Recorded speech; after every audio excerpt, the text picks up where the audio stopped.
You want a 7-seater SUV from Toyota? Well, you've got lots of options, but is the Kluger the right one for you? Stay tuned and we'll go through it in this review. G'day, my name's Matt. This channel is called The Right Car, and the Toyota Kluger could be the right car for you if you're looking for a 3-row SUV with hybrid or turbo power and with some pretty impressive practicality elements to it on the inside. Look, there are some elements I don't love about this car. I'll tell you about them in this review, so please do like and subscribe so you can stay tuned. There's lots more reviews coming too. All right, let's get to it. It's a pretty common theme, but the Toyota Kluger prices, well, they've gone up in recent times. And look, there are still 3 different grades available: the GX, GXL and Grande. You can get it with a petrol turbo engine these days with front or all-wheel drive, and still it's available with the hybrid with all-wheel drive as well. I'll tell you the powertrain details shortly.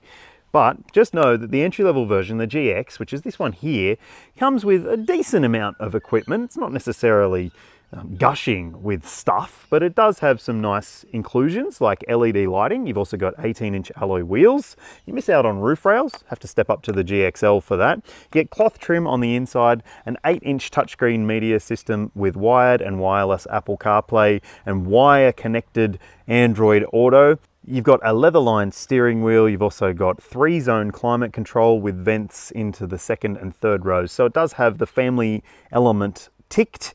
And look, I'll tell you a little bit more about the safety stuff later on in this review. If you step up from there, you'll get into the GXL grade, which is going to make a lot of sense for a lot of people out there. It gets you a bigger touchscreen media system, a bigger digital driver info screen as well, and some nice inclusions such as sat-nav. You've also got fake leather trim, you've got electric adjustable front seats and also heated front seats too. And at the top of the range is the flagship model, the Grande, which does look a little bit different thanks to the fact that it's got 20-inch wheels.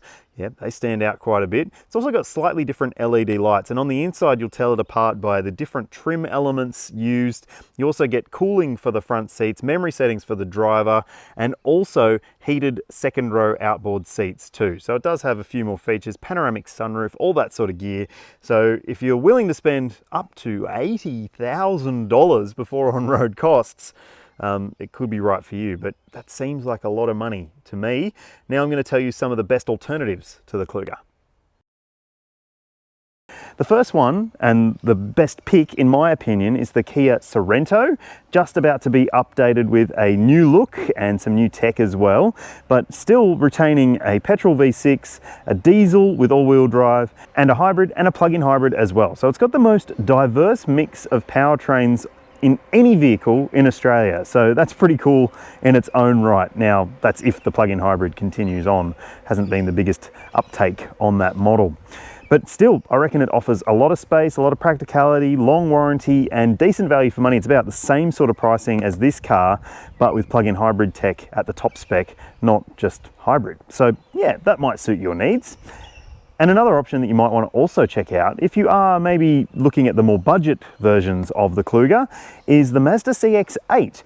Look, it's not necessarily a cheap SUV, but it is a 3-row model with plenty of space on the inside. It's got the choice of petrol or turbo diesel engines as well, and there's a few different trim levels. In fact, there's heaps of different options to choose from in that range. So it could be a really good option for you if you're into the whole Mazda thing.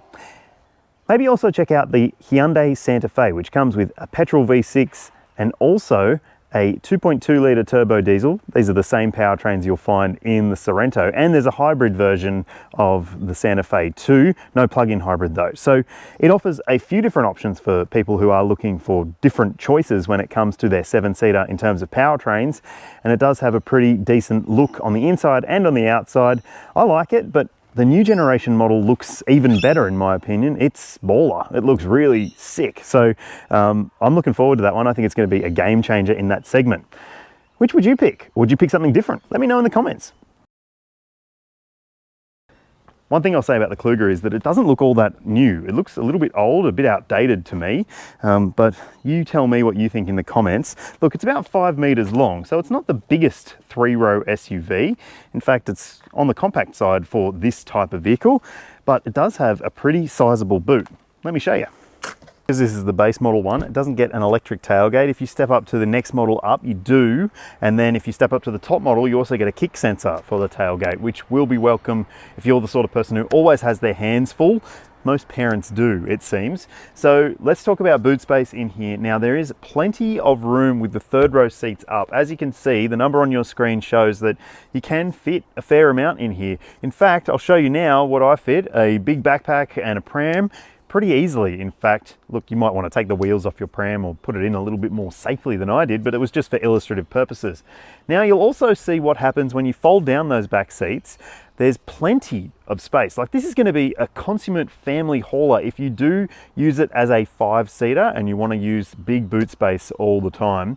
And as you can see, you can easily fit a pram, a backpack, and you'll fit a lot more than that. You probably fit 2 prams, maybe even 3. I mean, who needs 3 prams? But I'll show you what the kids space is like shortly, and the adult space in the third row as well. But if you are going to use it with all 3 rows of seats in use all the time, it's still got a pretty usable boot. And if that isn't big enough for you, then maybe a set of roof rails and roof racks might be a really good investment for you. Cargo pod, and you could have a really, really handy option on your hands here. Now, there's also a space saver spare wheel underneath the body of the car. You have to go through this section underneath here in order to access it. It's a bit of a tedious thing, but hey, if you need a spare, you'll be glad you'll have it. The interior space in the front row of the Kluger is very accommodating. Look, there's ample space in here for larger adults, and I really do like that there is storage in abundance. You've got a bunch of really clever elements like this shelf in front of the passenger, which continues down under the media console area. There's another storage section underneath here. There's a couple of cup holders here as well, and a big covered center console bin with some slidable adjustable trays and stuff. It's very, very practical, and it's going to be very handy if you are going on a road trip and you want to hide your snacks and that sort of stuff. There's a 12-volt port in there as well, which does make it even more practical if you want to run a cable to the kids in the back. But there's also bottle holders in the doors, and the material finishes are actually pretty good, although I will say that there are some elements which maybe aren't fit and finished as well as they could be.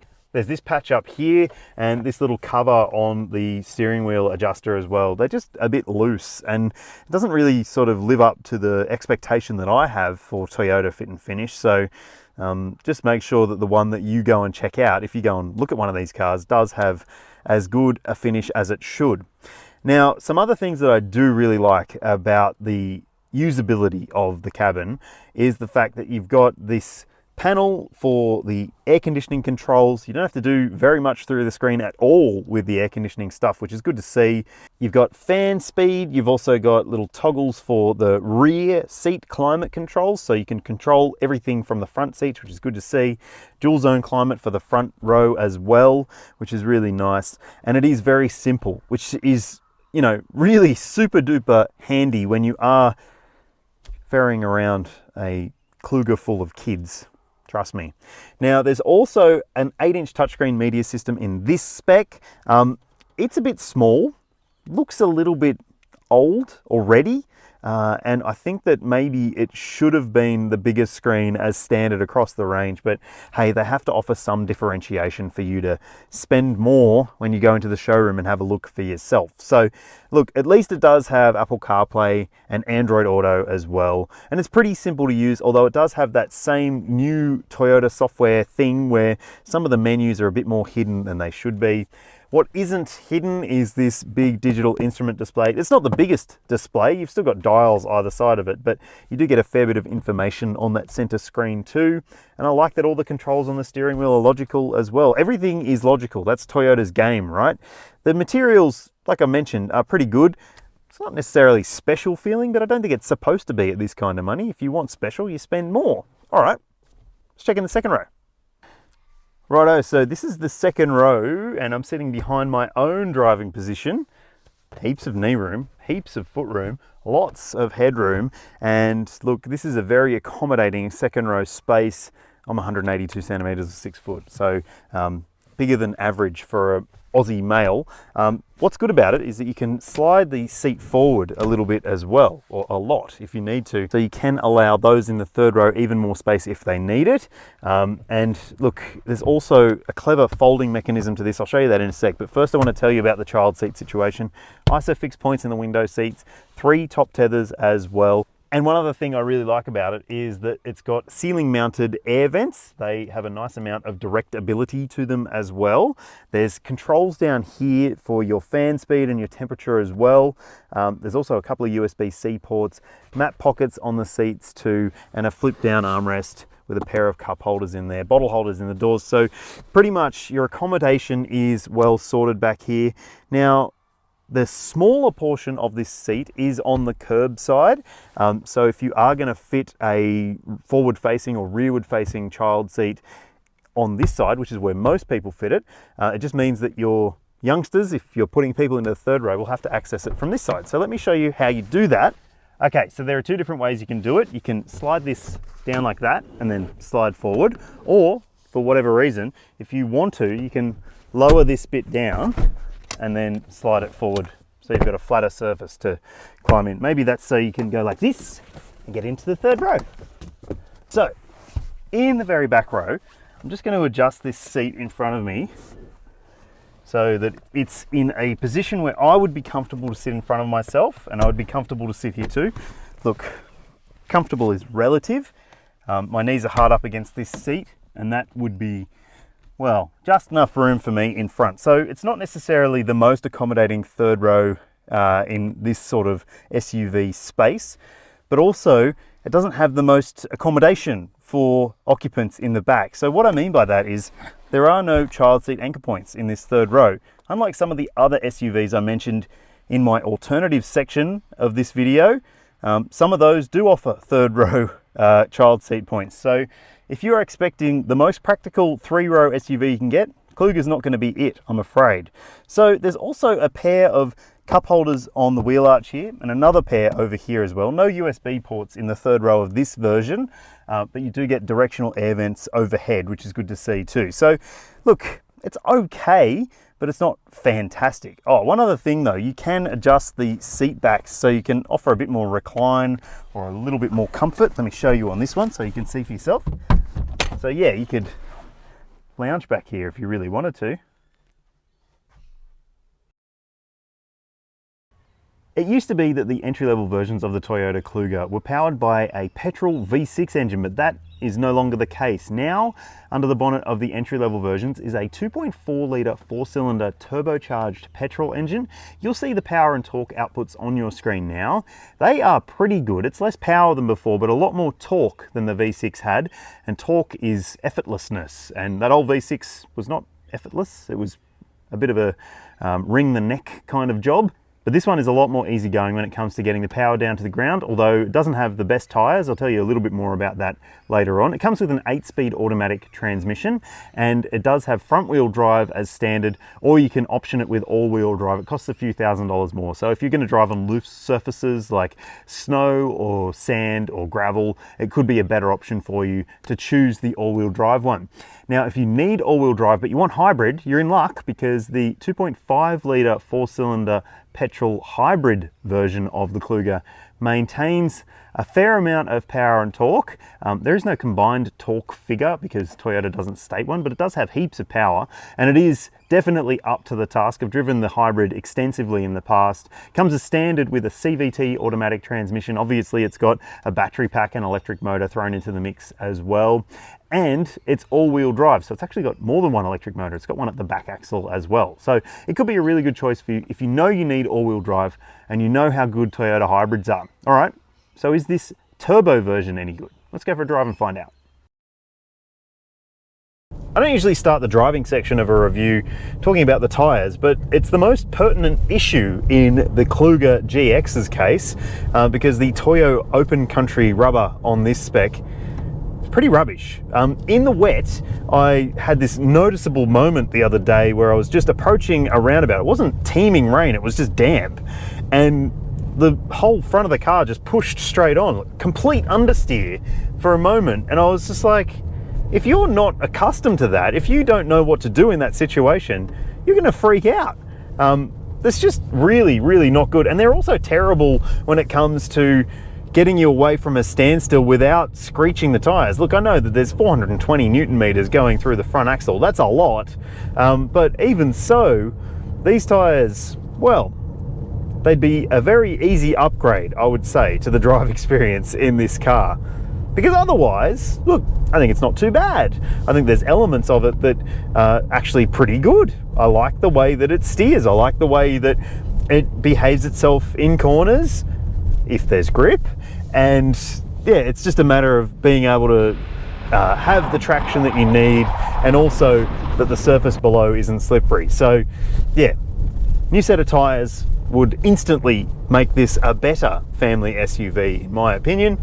And look, otherwise it's pretty good anyway. Like, the ride comfort is very good. It deals with lumps and bumps in the road surface pretty nicely. And look, I've driven the hybrid one and it does very much the same. So what about this turbo engine? Well, it does make a difference, let me tell you. It makes for a more leisurely and more enjoyable drive experience than the old V6 was, because you really had to rev it to get much out of that V6. And you were constantly revving it. Whereas this, you don't have to rev it as much. It's got enough urgency down lower in the rev range, so it doesn't feel like you're straining the engine at all. In fact, it's a big step forward, in my opinion, and enough to make some people realize that they don't really need hybrid tech. I'll tell you about the efficiency shortly, but for a big vehicle like this, I've seen some pretty good numbers. Now, I also think that it is pretty good when it comes to the transmission behavior. The 8-speed auto does shift gears smoothly and smartly. I've never really had any issues over the week that I've been driving this car in terms of gear selection or slowness to change gears or anything like that. It's pretty well sorted. And if you want to, there is a sport driving mode. You just flick this little switch down here and that puts it into sport mode or normal or eco mode, depending on what you want. And the eco mode is a bit dull, normal's a bit more lively, and in fact you do have to watch the throttle response because it is pretty peppy. And in sport mode, well, goodbye front tyres, I would say. So like I said, new set of tyres would improve the drive experience quite a bit, but as it is, it's not too bad. This new turbo-petrol engine is more efficient than the old V6 was. Now, there's a few different numbers to go across here. The front-wheel drive versions all claim the same official figure, so that's what you should be able to achieve across a mix of driving. You'll see that on your screen now. And then there's a bit of a difference depending on the all-wheel drive version that you choose. You'll see all the numbers down there now, so you can figure it out for yourself. But I will say that it is surprisingly real-world efficient, this car. I've been driving it how I drive most cars, a mix of highway, freeway, open road, country road, some urban stuff, the boring stuff, and you'll see the figure that I've seen on your screen now. This is a front-wheel drive one, so it's not too bad. And it might be enough to make you think, well, is it really worth spending all the extra money for the hybrid? You'll see the official combined cycle figure on your screen there for that one. And look, that is going to be achievable only sometimes, and only maybe. Not all the time will you see a number that low, but I've seen pretty close to it, around the 6.5, 6.6 litres per 100 Ks on longer trips in a Kluger hybrid before. So it's just whether it's worth spending all that extra money, because this turbo petrol is actually pretty good. The Toyota Kluger was awarded the maximum 5-star ANCAP safety rating in 2021, so it does have an extensive range of standard safety technology and equipment, including an autonomous emergency braking system with pedestrian, cyclist and junction detection. There's also rear AEB for low-speed driving in all versions of this car, which I really do think is great. But you do get a reversing camera and rear parking sensors on the base model. A surround view camera is only available on the top spec version, and I think for a family SUV like this, you should be getting that tech as standard. I mean, you get it on an MG ZS at 26 grand drive away or something like that, so why not here, Toyota? Anyway, it does also come with a bunch of other really good standard tech, including lane keeping assistance, there's blind spot monitoring, rear cross traffic alert, adaptive cruise control, and a bunch of other features, such as 7 airbags with dual front side, driver's knee, and curtain coverage. But just keep in mind that the curtain airbags don't go all the way back to the very back of the cabin. They do protect the glass, but not potentially passengers' heads in the third row. So that could be a consideration. If you're going to use this as a full-time 3-row SUV, it might be something you want to keep in mind. Toyota Australia offers a 5-year unlimited kilometre warranty, and if you service your car on time, doesn't matter whether it's with Toyota or with any other authorised mechanic, then they will offer 7 years of powertrain coverage as well for the warranty. So that's good to know. Also though, if you do service with Toyota and you buy one of the hybrid versions, you can get up to 10 years of battery coverage as long as they do an annual checkup on the battery health for the hybrid system. So if you're buying a hybrid, it's probably best to stick with Toyota for your servicing. And hey, the servicing issue isn't an issue because it's 12 months and 15,000 K intervals for all versions of this SUV, and the pricing, as you'll see on your screen, is actually pretty attractive for the first 5 years and 75,000 kilometers. Stacks up really well. Look, I reckon that the Toyota Kluger still is a pretty competitive and pretty compelling 7-seat SUV. If you are convinced that it's the right size and shape and style for you, then I can see why you would want to buy one.